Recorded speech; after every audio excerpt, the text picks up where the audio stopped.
Bonjour Jean-Seb. Bonjour Laurent. Qu'est-ce que ça veut dire ça? Ça veut dire qu'on n'est peut-être pas loin d'un dénouement. Ça veut dire qu'après Neymar, le PSG pourrait peut-être réaliser un nouveau gros coup sur le marché des transferts.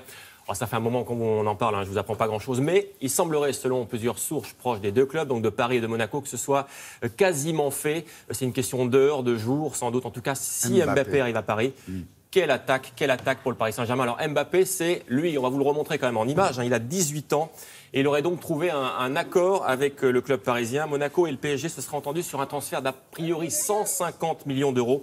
Le jeune attaquant monégasque qui avait ébloui la France, vous en souvenez, mais aussi toute l'Europe l'année dernière, pourrait donc signer d'ici la fin de semaine à Paris et rejoindre ainsi Neymar dans la capitale. Mais Monaco souhaiterait un joueur en échange du PSG. On parle de Lucas, de Di Maria ou de Pastore. Alors, hier soir, il y avait aussi du football avec les derniers matchs du tour préliminaire de la Ligue des Champions. Et Liverpool, vous le voyez, qui s'est qualifié après son succès donc hier soir sur Hoffenheim.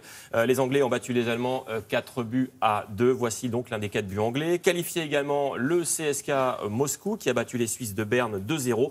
Voici l'un des 2 buts des Russes, donc hier soir, Moscou qualifié. Et puis, autre qualifié encore, on le voit sur ces images, le Sporting Portugal qui a laminé Bucarest 5-1. C'est presque un score de tennis. Les Portugais qui joueront donc eux aussi la Ligue des Champions. Il manque un petit jeu, ça ferait 6-1, ça serait pas mal 6-1. C'est rigolo, vous me parlez de Mbappé, j'ai l'impression que ça fait 2 ans qu'on dit qu'il a 18 ans ce garçon. Il va finir par rapprocher des 20. Alors, vous parliez tennis, le score de tennis. On n'est pas très loin de l'US Open, non? L'US Open, ça débute lundi prochain. On attend effectivement pas mal de Roger Federer, de Rafael Nadal, effectivement. Alors, figurez-vous que les stars ont déjà débarqué à New York, notamment les 2 garçons dont je viens de vous parler. La preuve en image avec, vous allez le voir, le tout nouveau numéro 1 mondial qui est déjà à New York, je vous l'ai dit, il s'entraîne dur. Rafael Nadal qui espère décrocher évidemment un 2e grand chelem après Roland Garros cette saison. Et puis, regardez, c'est lui, Roger Federer. Il a été surpris par ses fans à la sortie de son hôtel à Manhattan. Lui aussi rêve de gagner à New York après l'Australie et Wimbledon. D'autres sont encore sur les tournois aux États-Unis. Alizé Cornet chez les femmes est à New Haven. La Française a été battue cette nuit par Cibulkova. La Slovaque qui l'a emportée en 3-7, 2-6, 6-2, 6-4. C'est donc fini pour Alizé Cornet. En revanche, vous allez le voir, ça continue pour Julien Benneteau, c'est à Winston-Salem, toujours aux États-Unis.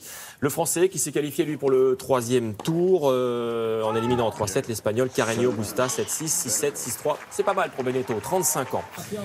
Une image du cyclisme, la Vuelta, 5e étape, on est dans les Pyrénées. Le vainqueur, c'est ce garçon, Alexei Loutchenko. Le Kazakh est arrivé en solitaire au sommet de la côte de l'Ermitage à Santa Lucia. 33 km d'échappée quand même pour lui. Belle victoire. Et puis, vous le voyez, le leader, Christopher Froome, qui est le 2e là en rouge derrière, et toujours leader de la Vuelta. Les Français sont un petit peu plus loin, ils sont en 12e et 14e position. J'aime bien quand vous parlez du tournoi de tennis de New Haven, parce que la ville était souvent célèbre pour son université de Yale. C'est tout au nord, 120-150 km de New York, quand même, dans le Connecticut. Mais c'est vrai qu'il y a ce très joli tournoi à chaque fois assez spectaculaire, que les Français aiment bien en plus. Et puis c'est tous les ans, juste avant l'US Open.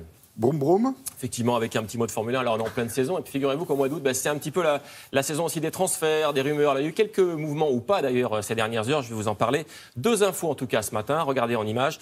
Sachez que Ferrari, par exemple, vient de renouveler sa confiance à Kimi Räikkönen pour 2018. Le Finlandais qui signe donc pour une 5e saison consécutive dans la Scuderia.